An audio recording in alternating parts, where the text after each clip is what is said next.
Have you ever wondered why accepting your own ignorance?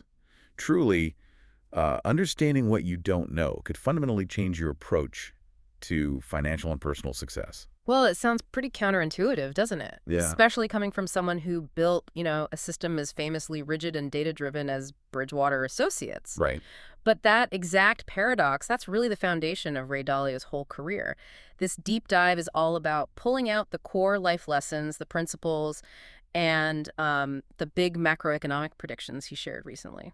Yeah, that's our mission today, to understand how Dalio built one of the biggest hedge funds in the world. Yeah. Based not really on what he knew, but on his ability to aggressively manage his own shortcomings. He sees it as a game, right? Exactly. The goal is just to play that game better. So, Yeah. okay, let's unpack how this whole system actually came together. Where did it start for him? Well, for Dalio, the main driver, he always says, was the game itself, not really the money. He just loved the test of the markets, that immediate feedback, being scored every day to 3 decimal places. It's like an addiction to sparring with reality. And his way into that game, that story's pretty amazing. Started with caddying, age 12. Yeah, back in the 60s. Yeah. And he wasn't just carrying bags, he was listening, really listening. The finance guys he caddied for, they were always talking stocks. So he got curious. He did. Took his caddying money, bought his first stock, and it wasn't some complex analysis. He just bought the only company he'd heard of selling for under $5 a share. It was nearly bankrupt. High risk, low price. Basically.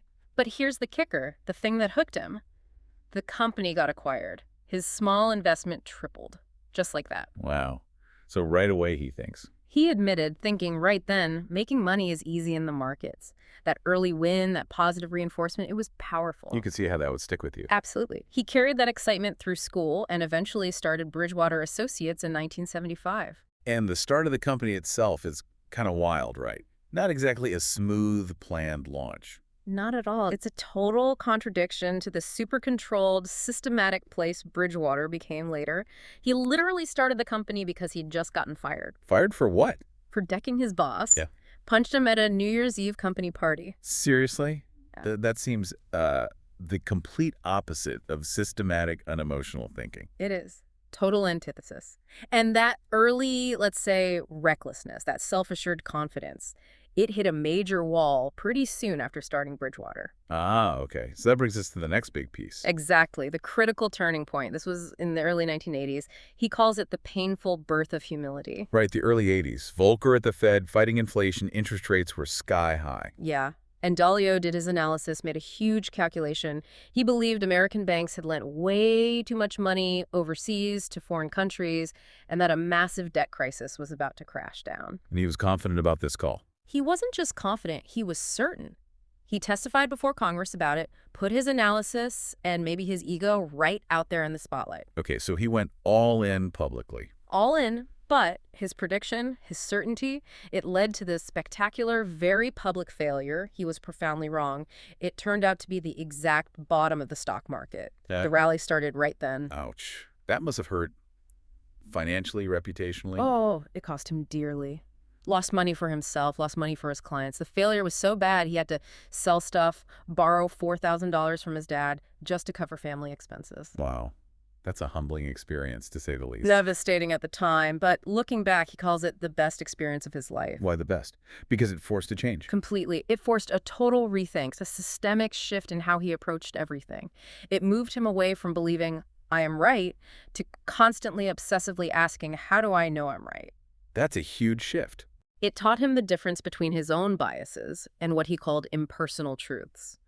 That personal pain became the fuel, really, for his whole systematic approach. So he needed to build a system around that humility. Precisely. He realized he had to institutionalize it. He needed to actively seek out the smartest people he could find who would specifically disagree with him, to pressure test every single idea. And that's the seed of the famous Bridgewater culture, the idea meritocracy. That's the foundation. He talks about 3 ways organizations run. Autocratic, where the leader thinks they know best. Democratic, where you take a vote.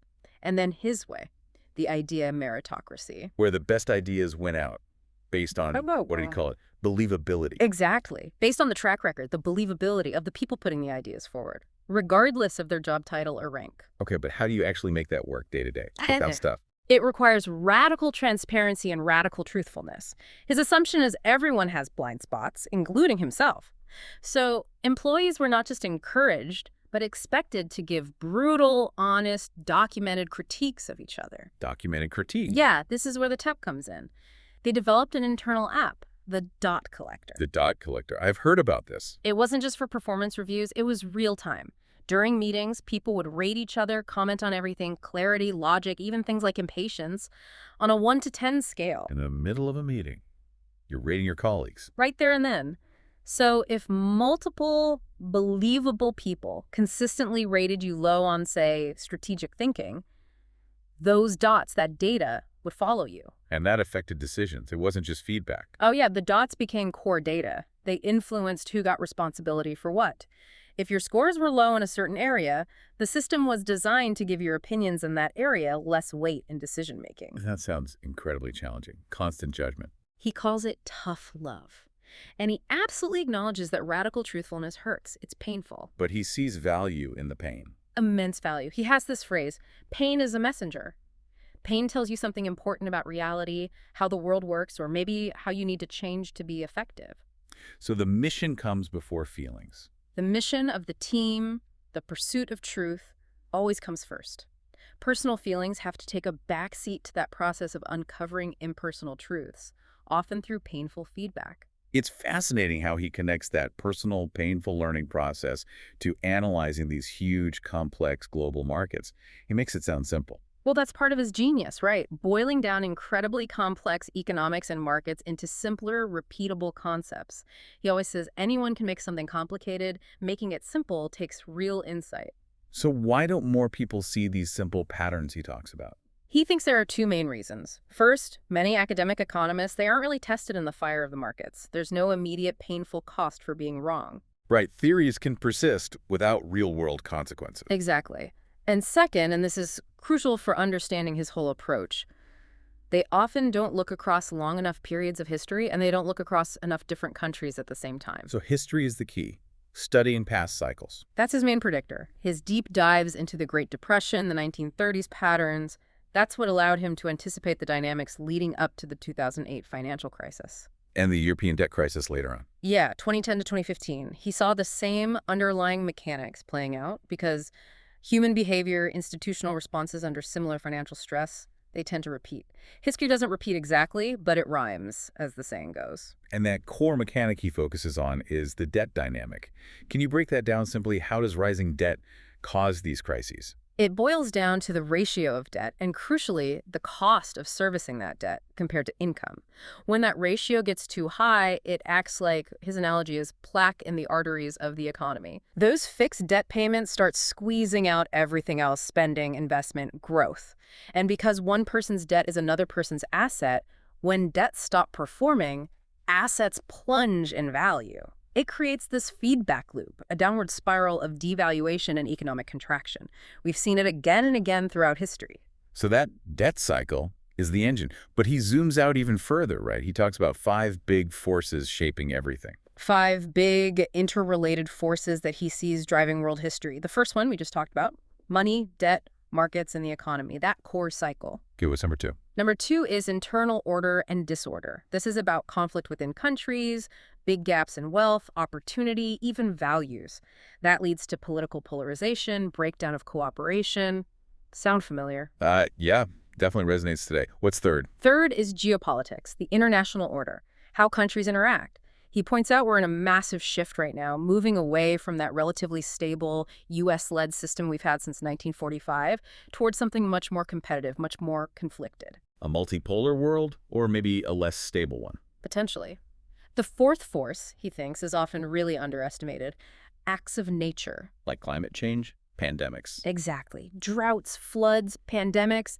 He stresses that these have historically caused more disruption, toppled more orders, killed more people than wars have. They test societies right to the limit. And the fifth force? The fifth, and over the very long term, maybe the most powerful, is man's learning. Basically, technology. Innovation changing everything. Think about the printing press, antibiotics, the internet.